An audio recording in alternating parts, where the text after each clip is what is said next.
Before I tell you this story, before I explain why my daughter finally learned the truth about her grandmother at 12 years old, need you to understand something about silence. Not the peaceful kind, the kind that feels like rest. I'm talking about the heavy kind. The kind that calculates every conversation, that edits your truth until it becomes palatable for someone else's comfort. The kind that teaches children to wonder in whispers instead of asking out loud.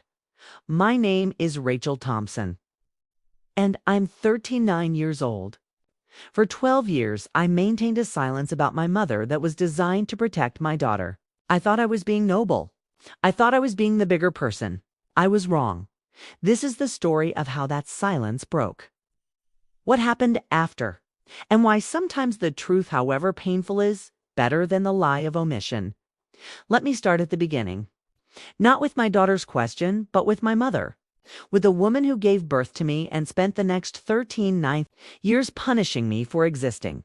Her name is Diane Thompson. She kept my father's name after the divorce. Even though she hated him on, she's 67 years old now. She's a real estate agent in the upscale part of town where houses have names instead of just addresses.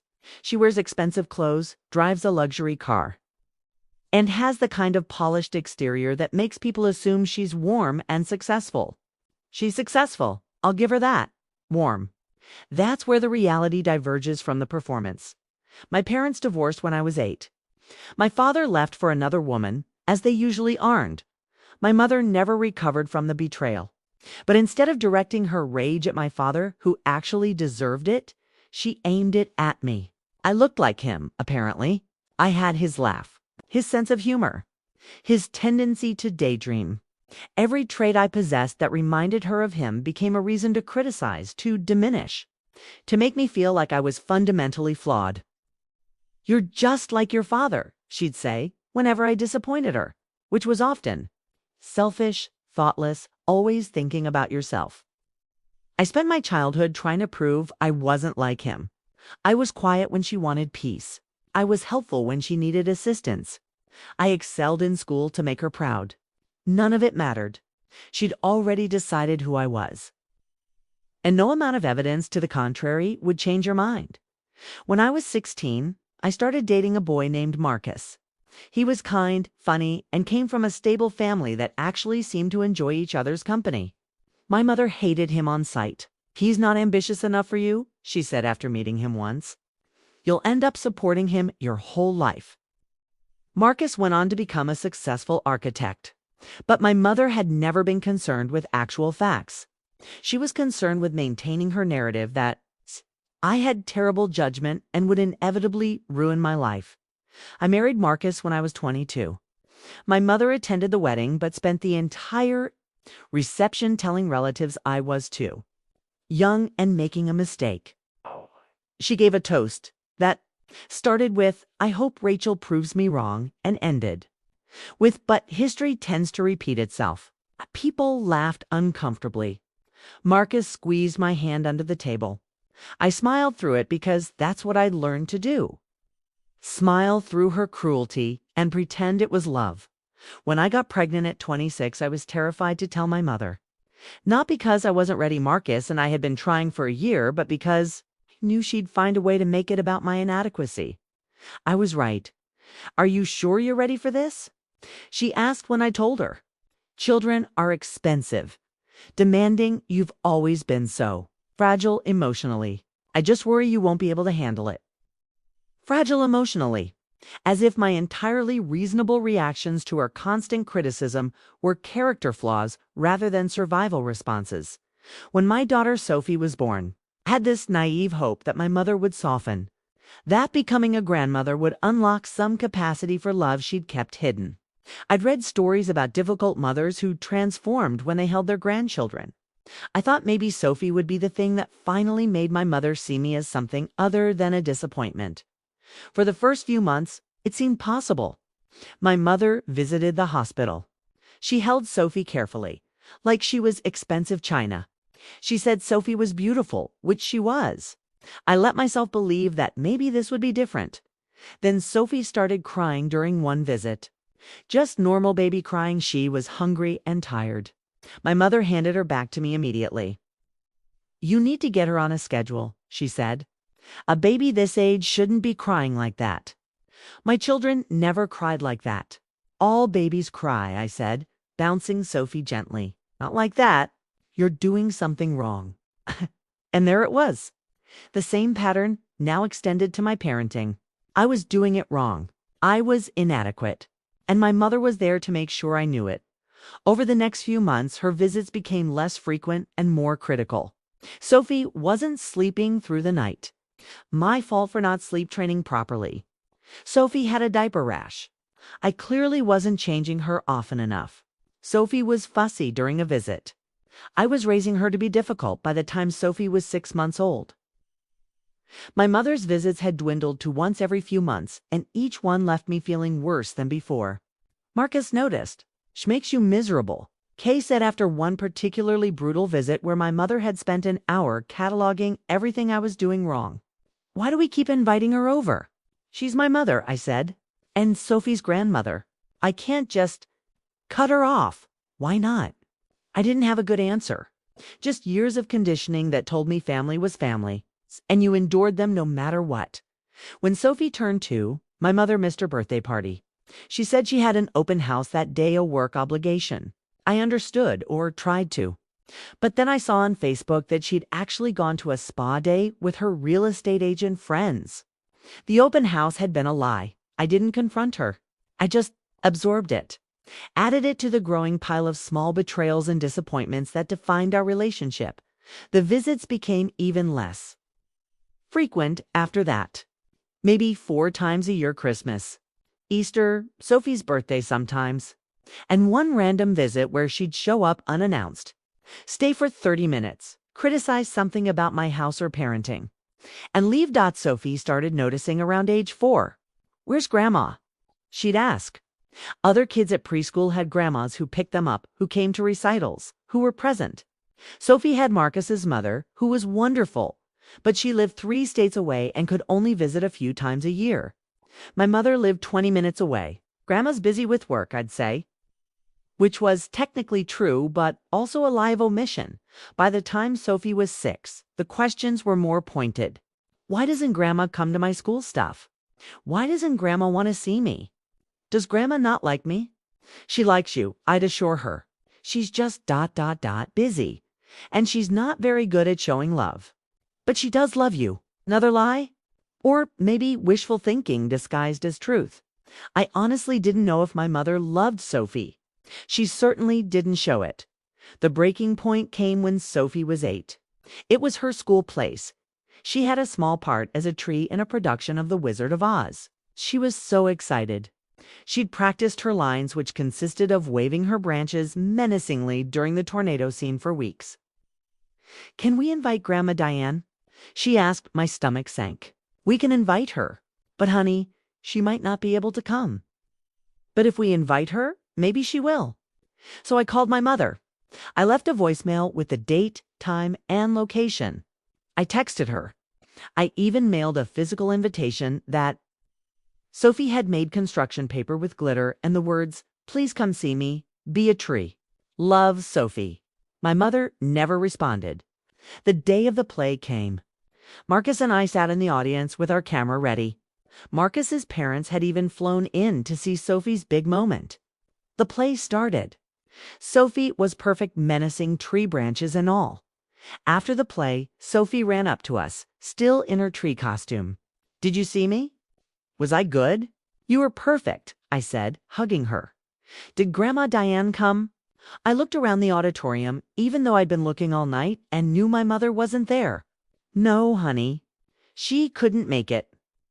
Sophie's face fell. "Did she have work?" "I think so. She always has work." Sophie's voice was small. Then, because she was 8 and resilient in the way children are, she bounced back. "That's okay. Grandma and Grandpa Thompson are here." She ran to Marcus's parents. I stood there in the middle of the auditorium, watching my daughter console herself for my mother's absence, and something inside me cracked that night. After Sophie was in bed, I called my mother. She answered on the 4th ring, sounding annoyed. "Rachel, it's late." What is it? Sophie had her school play tonight. I invited you weeks ago. Oh, right, I couldn't make it. I had a client dinner. A client dinner on a Tuesday night. Or did you just not want to come? Don't use that tone with me. I have a business to run. I can't drop everything for every little school event. It wasn't a little event. It was important to Sophie. She asked about you. She waited for you. I'm sure she survived without me, just like you always did. The words hit like a slap, just like I always did. Confirmation that she knew had always known that her absence hurt, and she simply didn't care enough to change it. Why don't you want to be in her life? I asked, my voice shaking. What did Sophie do to deserve a grandmother who can't be bothered to show up? She didn't do anything. This isn't about Sophie. Then what is it about? Silence. Then I'm tired, Rachel. I'm tired of pretending I'm some warm, nurturing grandmother when that's not who I am. I'm not good at this. I wasn't good at it with you, and I'm not good at it with Sophie. I don't know how to be what you want me to be. I don't want you to be anything except present, just ... Show up sometimes. That's all. I can't, or won't. Does it matter? The result is the same. She hung up. I sat there holding the phone, crying, angry at myself for still being hurt by her rejection after 13 years of experience with it. Marcus found me 20 minutes later. What happened? I told him everything. The conversation, my mother's admission that she simply didn't want to be involved. The realization that I'd been making excuses for her absence for 8 years, while Sophie wondered what she'd done wrong. So, what do we do? Marcus asked. I don't know. Keep lying. Tell Sophie the truth. Cut my mother off entirely. What do you want to do? I want Sophie to have a grandmother who loves her. But that's not an option. So I guess I want to stop pretending. But I didn't stop. Not yet. I kept making excuses. Grandma's working, Grandma's not feeling well, Grandma's traveling. Anything to avoid telling Sophie that her grandmother simply chose not to be in her life. The questions got harder as Sophie got older. 9, 10, 11. Each year she understood more, questioned more, noticed more. She saw how her friends' grandparents were involved. She saw Marcus's parents, who called weekly, who visited when they could, who sent care packages and birthday cards and made it clear they adored her. Why is Grandma Diane different? She asked when she was 11. Different how? She doesn't call. She doesn't visit. It's like she forgets I exist. She doesn't forget, Mom. I'm not 5. I know what's happening. She doesn't want to see me. I just want to know why. And I didn't have an answer that wouldn't hurt her. So I deflected. Again. Then came Sophie's 12th birthday. We planned a party, nothing huge, just close friends and family. I debated whether to even invite my mother. Part of me wanted to avoid the inevitable disappointment. But another part, the part that still hoped for some. Miracle Change decided to try one more time.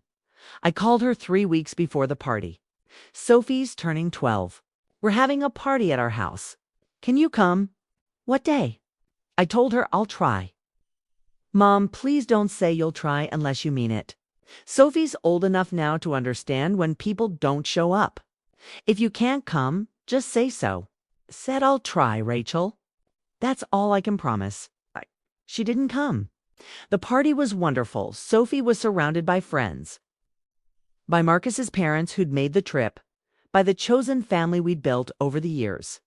But there was a moment when Sophie was opening presents, and she paused, looked around the room. And I knew she was looking for my mother after everyone left and Sophie was in bed. I found her crying in her room. Hey, baby, what's wrong? Why doesn't Grandma Diane love me? The question I'd been avoiding for 12 years, spoken plainly. Children have no filter, direct. She does love you, Mom. Stop lying. Sophie sat up, her face wet with tears. Please stop lying. I'm 12 now. I can handle the truth.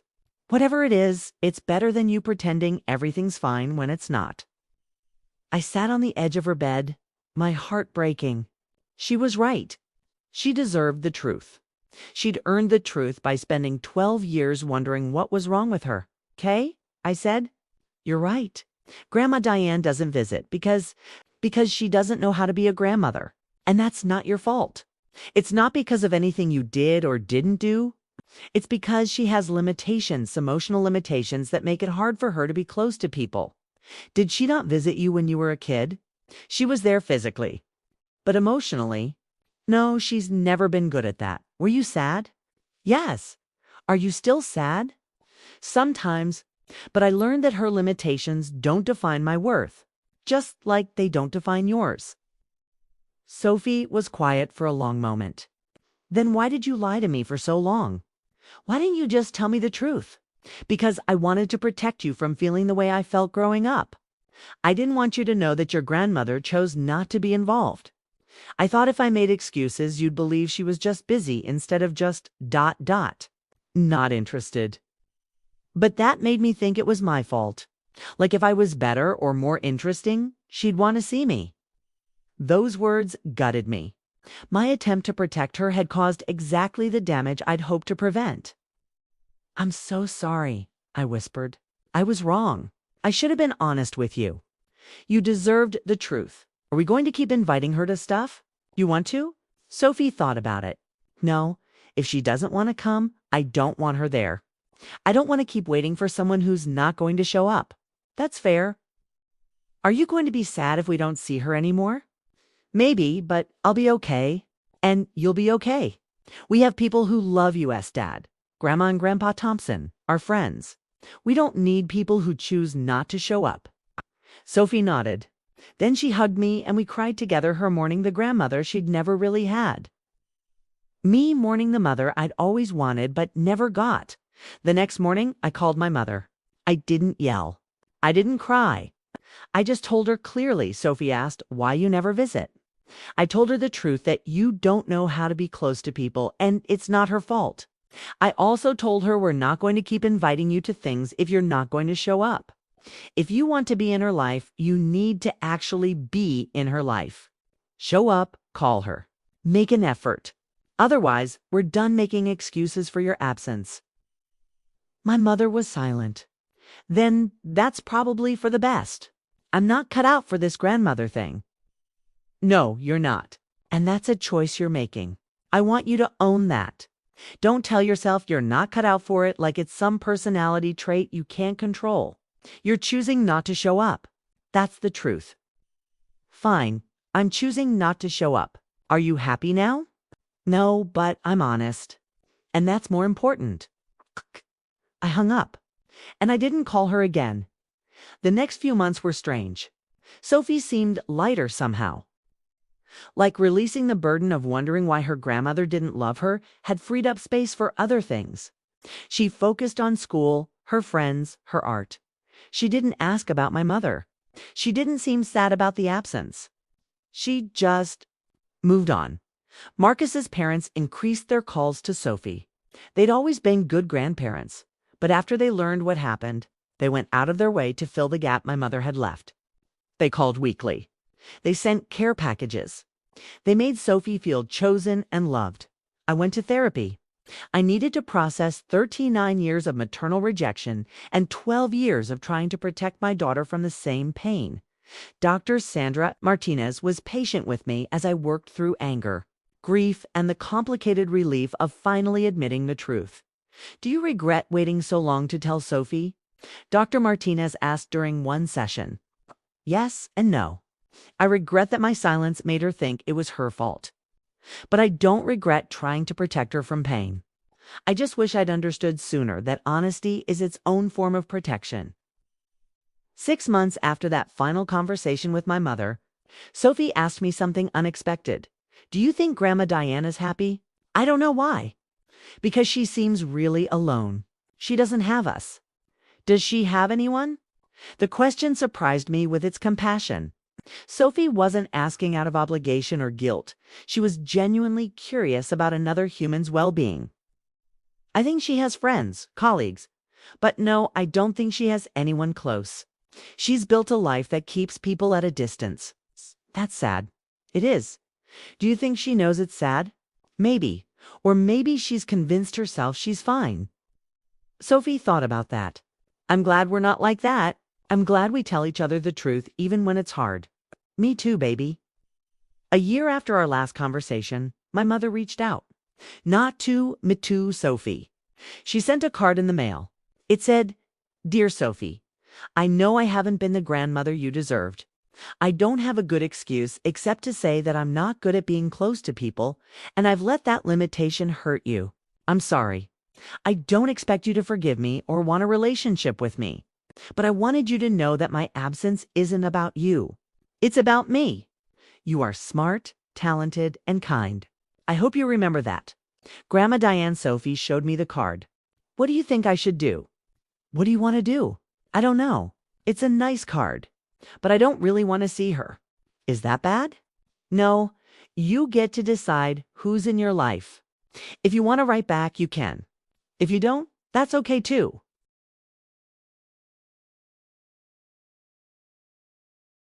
Sophie kept the card but didn't respond. And that was okay. She'd made a choice based on what she needed, not what she owed. My mother sent another card for Sophie's 13th birthday.